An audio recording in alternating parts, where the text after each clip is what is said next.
كتاب جاءنا في دفتيه من الإعجاز ما امتدت قرون. كتاب الله لا تحريف فيه فلا يطغى على العقل الجنون.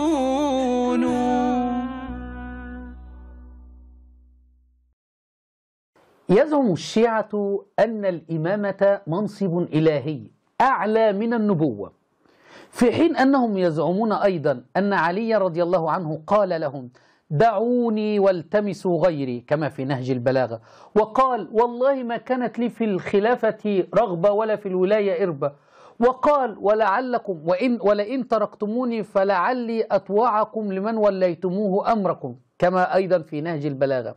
فهل بالله عليكم لو يوجد نبي من الأنبياء أتى قومه ليؤمنوا به يقول لهم والله ما كانت لي في النبوة رغبة ودعوني والتمسوا نبي غيري، ولو جعلتم أحد عليكم فأنا أطوعكم وأسمعكم له؟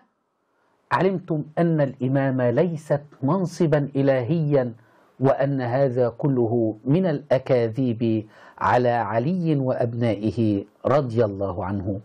إلى عقلاء الشيعة.